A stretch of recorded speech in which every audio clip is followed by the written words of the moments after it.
वो ले लूं क्या मैं? ले लो। बट भाई उसकी जो प्राइसिंग है वो तेरी अभी जो मैंने देखा हुआ था 14,000 15,000 इतने करीबन पे आ रहा था अभी रिसेंट सेल पे। अच्छा। बट इसका ना मैंने अभी एक सेकंड हैंड वर्जन देखा हुआ है OLX से, तो क्या उस पे एक बार देख के आऊं क्या? ट्राई कर लो। सो फाइनली मैं परचेस कर चुका हूँ भाई से प्राइम लेंस और मिलके काफ़ी अच्छा लगा और होपफुली आपको भी प्राइस बाकी चीज़ें अच्छी लगी होगी। बढ़िया लगा भाई। हमारे मन से भाई बोल रहे हैं चलो ठीक है, थैंक यू, थैंक यू मामा जी। तो अब चलते हैं यहाँ से।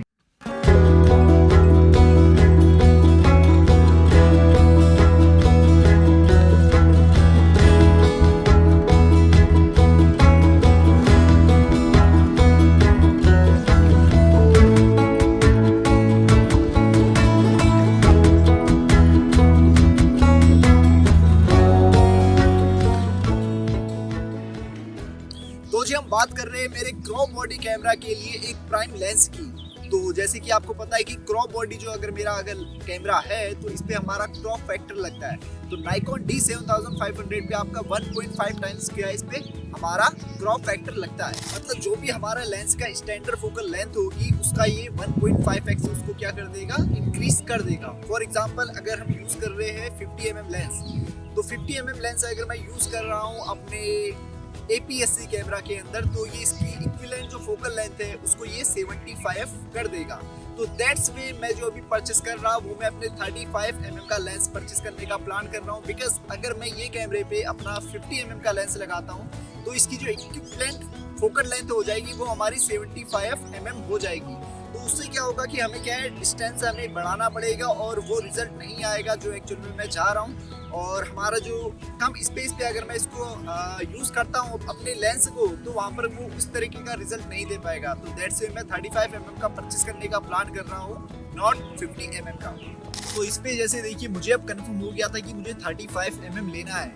किसी साइट पे जब आप जाते हो तो आप वहाँ देखेंगे 35 mm के आपको कई लेंस दिखने के लिए मिलेंगे। तो आपने देखना है कि आपका जो कैमरा है अगर वो APS-C है तो वो हमारा उस पर कौन सा माउंट लगेगा, देन उसके अकॉर्डिंग क्या है आपने इसको परचेस करना है। एंड ऑल्सो आप उस पर देखेंगे जो इसकी लेंस है आपको वो दिखेगा 35 mm का ही, बट एक लेंस होगा जो आपको दे रहा होगा f वैल्यू जो उसकी होगी वो 1.8 की होगी, और एक लेंस होगा जो उसकी f वैल्यू जो है वो 1.4 की होगी। तो इसके बारे में मैं ज़्यादा डिटेल पे नहीं बताऊंगा, वो डिपेंड करता है आप पे। फिलहाल के लिए अभी जब मेरा कंफर्म हो गया था 35 mm लेना है तो मैंने सर्च किया OLX पे, और वहाँ मुझे काफ़ी सारे जिन लोगों ने वहाँ अपने ऐड चालू किए हुए थे वो मैंने देखे, और उनमें से मैंने सबसे कांटेक्ट किया। और कांटेक्ट करने के बाद एक पर्सन है जिससे मेरा फिर हमारा WhatsApp नंबर मिला। देन उसके बाद उससे मेरी और डिस्कशन हुआ और मैंने कुछ फोटो उनसे मांगी, कुछ वीडियोस उनसे मांगी और सारा पता किया कि why he is selling his lens. तो आपने भी क्या करना है, जब भी अगर आप OLX के थ्रू जाते हैं तो आपने क्या है पूरी की पूरी उनसे डिटेल लेनी है और पता करना है कि अगर उनके पास इसकी परचेसिंग की कोई इनवॉइस पड़ी हुई है तो वो आपको इनवॉइस दे, क्या वो उन्होंने भी फर्स्ट हैंड परचेस किया हुआ था या सेकंड हैंड परचेस किया हुआ था। तो ये चीज़ क्या है आपने भी पता करना है। देन मेरे केस पे क्या था, वो उनका फर्स्ट हैंड था। ऐसा होता है कि जो सेल करने वाला पर्सन है वो ये चीज़ें बोलता है, वो हो सकता है कि वो रियल हो या फेक हो, वो आपने ही उनसे बातें करके क्या है जानना है वो इंसान को। तो मेरे केस पे था कि ये इनका फर्स्ट हैंड ही इनका लेंस है और इनका जो कैमरा है वो चोरी हो गया था, जिस वजह से उनके पास क्या है ये लेंस बचा हुआ था और वो इसको सेल कर रहे हैं। तो इसकी जो उन्होंने वैल्यू रखी हुई थी वो 8,000 की रखी हुई थी। देन कुछ बार्गेनिंग करके हमारे जो डिस्कशन हुआ था वो 6,000 पे आया हुआ था। एंड उसके बाद क्या है हमने एक डेट और टाइम फिक्स किया कि हमें यहाँ मिलना है। और उसके बाद आपने क्या करना है कि जिस दिन आपने जाना है तो उस दिन क्या करना है, उनसे उनकी लाइव लोकेशन लेनी है। तो होता है क्या, समटाइम जो सेलर होता है या तो फिर कभी बायर से ऐसे होते हैं कि वो बोल देते हैं कि हम आ रहे हैं बट आते नहीं है। तो आपने क्या करना है, करंट लोकेशन भी लेनी है और लाइव लोकेशन भी लेनी है। तो जिससे क्या है आपने दोनों पे अपडेट लेना है कि अगर वो पर्सन की लाइव लोकेशन वहाँ आपको दिख रही होगी तभी आपने क्या है निकलना है। और साथ में ही आपने एज ए सिक्योरिटी के बेस में, कई बार ऐसा होता है कि फेक पीपल क्या करते हैं, वहाँ का एक ग्रुप होता है और वो इस तरीके से लोगों को बुला के वहाँ पे उनसे कुछ हानि कर सकते हैं या फिर कुछ चोरी कर सकते हैं या वट कुछ भी हो सकता है। तो इसलिए क्या है आपने एज ए सिक्योरिटी के बिहाफ पे वहाँ पे पहुँचना है। तो सेम के मेरे साथ हुआ। और आपने यहाँ पर करना क्या है कि जब आप वहाँ पहुँचते हैं तो उसके बाद क्या है आपने पूरे लेंस को चेक करना है। तो लेंस चेक करने के लिए आपके क्या पैरामीटर्स होते हैं, तो लेंस के लिए आपका जो फर्स्ट रहता है, तो उस पर क्या करना है, लेंस को आपने शेक करना है। तो लेंस को जब आप शेक करेंगे तो मेक श्योर कि उसके अंदर से कोई आवाज़ ना आ रही हो। अगर वहाँ आवाज़ आती है तो इट मीन्स कि वो कहीं गिरा हुआ है या वो अंदर से कुछ डैमेज है और वो बाद में प्रॉब्लम क्रिएट कर सकता है। तो ये एक फर्स्ट थिंग होती है। और आपने ये चीज़ भी देखी है कि उस पे लेंस में क्या है, कुछ एक प्रॉब्लम हो सकती है जो फिक्स हो सकती है और कुछ प्रॉब्लम है जो फिक्स हो ही नहीं सकती है। मान लो कि इसके अंदर आपको फंगस दिख रहा है, तो अगर फंगस बाहर साइड पे है तो इट्स ओके, वो आपका क्या है, कुछ आपने एक बार क्लीनिंग करवा के वो फंगस को हटा सकते हैं। लेकिन अंदर क्रैक है तो क्रैक को क्या है, आपका काफ़ी अच्छा उस पर अमाउंट लग जाएगा और उसको लेना एक आपके लिए किफ़ायती नहीं रहेगा। तो ये चीज़ आपने चेक करनी है कि उसको लेंस को आपने ओपन करना है, खोलना है उसको, और ओपन करके आप उसके अंदर क्या है, फ्लैश लाइट डालते हैं और उससे देखते हैं कि उसके अंदर कहीं कोई ब्रेक्स तो नहीं है, कोई उस पर कभी वो ऐसा तो नहीं हुआ है कि अंदर से कुछ कट लगा हुआ है। तो इस चीज़ का आपने क्या है, ध्यान देना है। और सेकंड थिंग आपने क्या करनी है, उसके बाद जो इस पे बोल्ट लगे हुए, जो इस पे नट लगे हुए, स्क्रू लगे छोटे छोटे, उनको आपने चेक करना है। तो उस पे आपने देखना है कि कहीं क्या इसको कहीं खोला तो नहीं हुआ है या इस पे कहीं कुछ निशान तो नहीं लगे हुए हैं। बिकॉज अगर वो खुला हुआ लेंस है तो मे भी हो सकता है कि उसके अंदर क्या प्रॉब्लम हो। एंड ऑल्सो आपने क्या करना है, जो उसकी रिंच होती है जहाँ पर हमारा ये माउंट पे लगता है, तो उस चीज़ को देखना है कि वो उस पर कहीं कोई टूटा तो नहीं है, कोई ब्रेक तो नहीं हुआ है। अगर वहाँ पर कोई दिक्कत होती है तो लेंस लेने का आपका कोई भी बेनिफिट नहीं होने वाला है। तो इस चीज़ को आपने देखना है। एंड ऑल्सो वहाँ पर देखना है कि ये कहीं इस पर कोई निशान तो नहीं लगे हुए, और उससे हमें ये पता चल जाता है कि ये लेंस कितना यूज है।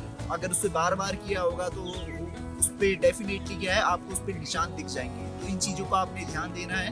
तो यही चीज़ें हैं, और साथ में हो सकता है कि कुछ और चीज़ें भी हो, अभी मेरे माइंड में नहीं आ रही है, तो वो चीज़ का आपने क्या है, कंसीडर करना है। एंड ऑल्सो जब आप वहाँ से लेते हैं तो हो सकता है कि उसके साथ उसके कुछ और इक्विपमेंट भी हो, तो उन चीज़ को भी क्या है, उससे आपने पता करना है कि हो सकता है कि उसका हुड हो, और हो सकता है कि उसका जो पीछे का कवर है, और उसको कैरी करने के लिए उसके पास अगर कोई मटेरियल होता है तो आप वो चीज़ से पता कर सकते हैं कि अगर उसके पास वो है तो उसके अपने काम की नहीं है तो वो आपको दे दे। तो इस तरीके से क्या है, आपने अपना जो फाइनल डिसीजन लेना है, तो आपने वहाँ पर टाइम लगाना है अच्छा खासा। ऐसा नहीं है कि 2 मिनट पे वो पर्सन आया और आपने 1 मिनट पे डील की और आप चले गए, नहीं। आप एक अगर अमाउंट उसे दे रहे तो आपने वहाँ पर क्या है, चेक करना है पूरे अपने मटेरियल को, तो आपने वहाँ पे टाइम देना है, अच्छा टाइम देना है। ऐसा नहीं है कि आपको जल्दी हो रही है। और हो सकता है कि अगर आपके पास कोई एक्सपर्ट बंदा है जिसको ऑलरेडी कैमरा और लेंस का नॉलेज है, तो आप अगर उसको ले जाते हैं तो वो एक बहुत ही बेनिफिशियल होगा। क्योंकि अब वहाँ पर जब आप चेक करेंगे और आपने कभी अगर प्राइम लेंस यूज़ नहीं किया हुआ है, तो हो सकता है कि जब आप टेस्ट करें तो आपको ही समझ ना आए।